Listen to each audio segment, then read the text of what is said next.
Hi, it's Laura Wilson here, and in this video I'm going to talk about something which really in my view is kind of marketing 101. It's something which is used heavily during particularly online product launches. It's used all over the media, all over advertising, everywhere around us all the time. This is a fundamental of marketing and sales that was developed by a man called Robert Cialdini a good many years ago now, but is still as relevant today as it always has been. And what I'm going to be talking about is the 6 principles of influence. And when I say influence, I can be talking about influence, influencing someone to buy, influencing someone or a group of people to a point of view. But so it's certainly relevant in both sales and marketing. Okay, so there's 6 rules of influence, and we'll go straight in with number 1. So number 1 is authority. Okay, so what does this mean? In order to be seen as a credible persuader, or in order to persuade of a point of view, you need to have authority, a level of credibility and expertise. So number 1, you need to cultivate that. People will not be influenced by you at all if they don't think that you're an authority figure on what you're trying to be influencing in.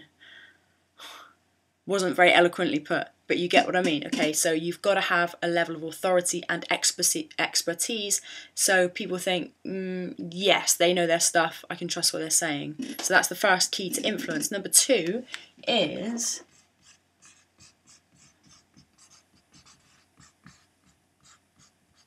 likability. So you've got to be likable, people have got to like you. Studies have shown that if someone likes you, then they'll be far more susceptible to being persuaded and to buy things than if they don't like you. So for example, if someone likes you, they will do things out of the ordinary which are not in character because they like you. So they will say buy something which they may not need, they may not particularly want.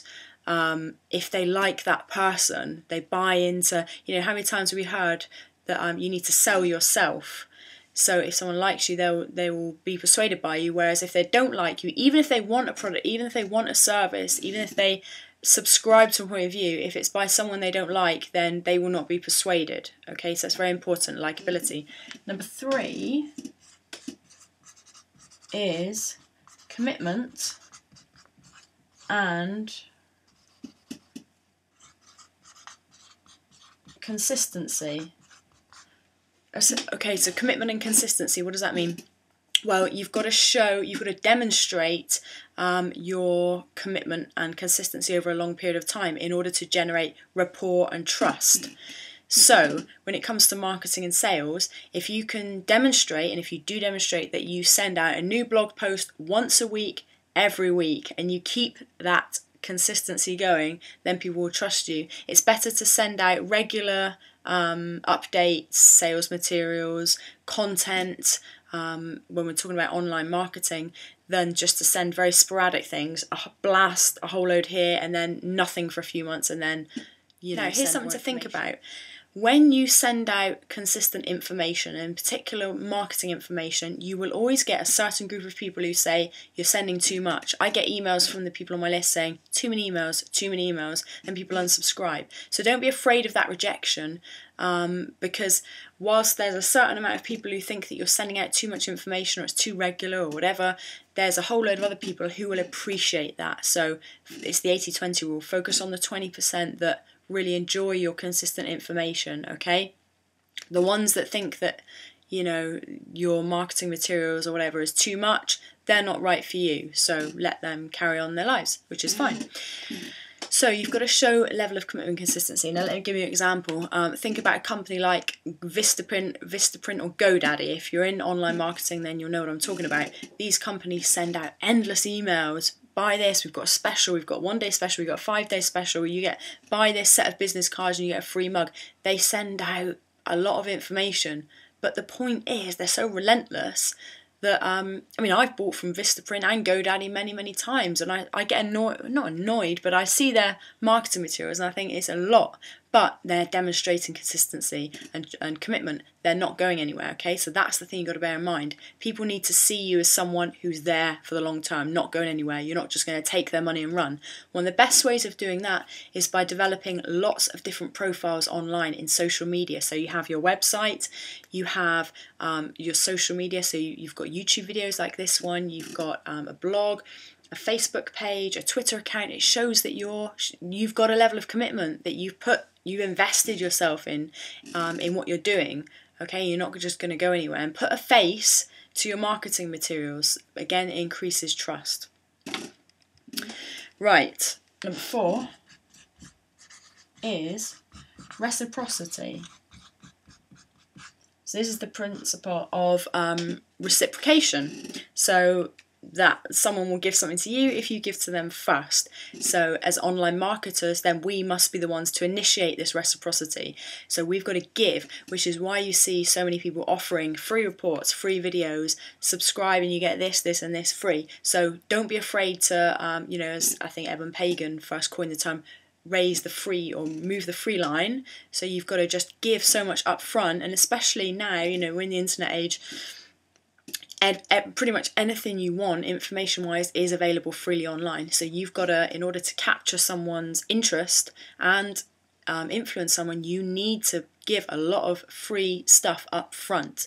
And then possibly, if you do your job right and you're ethical and you give good value and you've got the right target audience, possibly a week, a month, a year, 5 years down the line, that person might buy from you. But you've got to, as online marketers, we've got to set that reciprocity ball in motion up front by giving away free stuff.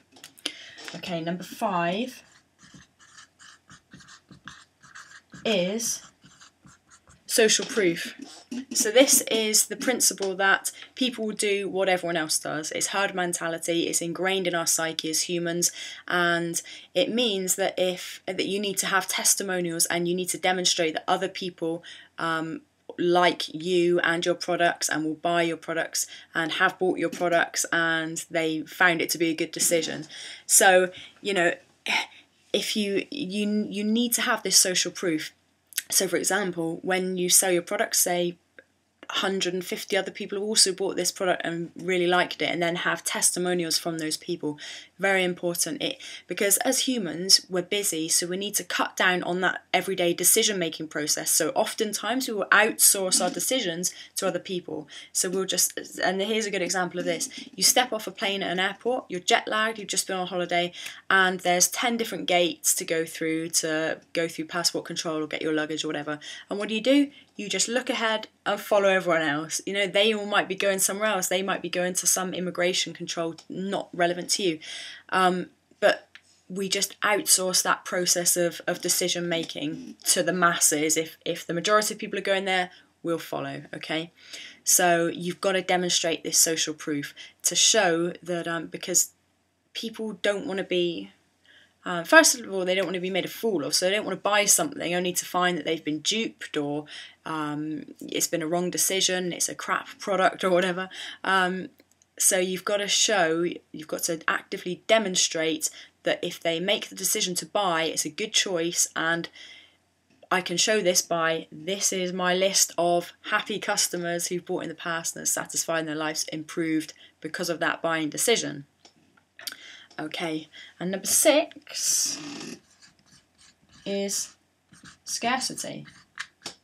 Now, scarcity, very, very important. So many people go through all the other 5 and then miss off scarcity at the end, and that's, it makes a massive, massive difference to sales by having this scarcity element in. Look, imagine you've got the authority, so you're seen as a credible expert, you're likeable, people like you, they're engaged with you, you've shown commitment and consistency, you've built rapport, you've built trust, you've given away a whole load of stuff up front, so you've generated that reciprocity, you've shown that 10,000 people are also signed up to your list and enjoy your emails and enjoy your products and services, blah, blah, blah. And you say, this is the product I've got to offer, you can buy it anytime, it's going to be available for the next 50 years.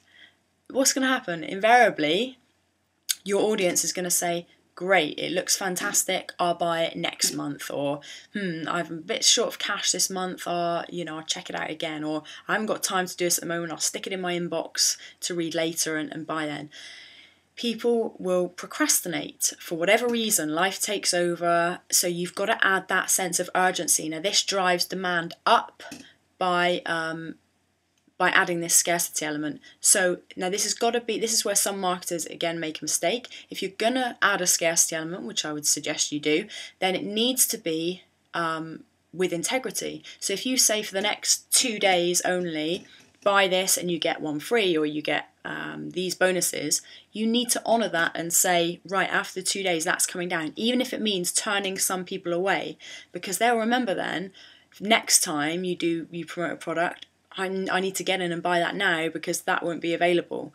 So you've got to stick to your word. Whatever scarcity element you add, it's got to be, number one, believable, and number two, you've got to honour that and you've got to use it with integrity. But definitely add it because it drives the demand up. It will add a sense of urgency to get people to buy right now. There is no tomorrow, there is no future.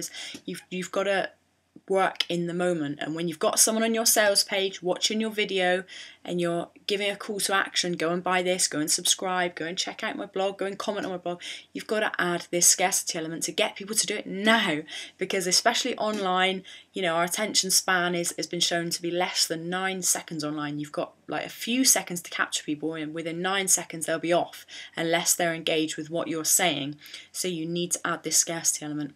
Okay, so that's Robert Cialdini's 6 principles of influence, as relevant today as it always has been, and I would certainly advise using this when conducting any marketing and sales pieces, online, offline, in everyday life. If you're looking to persuade your kids, even if you're looking to persuade friends and family, these are the core principles of influence. So use them and benefit from them. Okay, thanks for listening. Bye for now.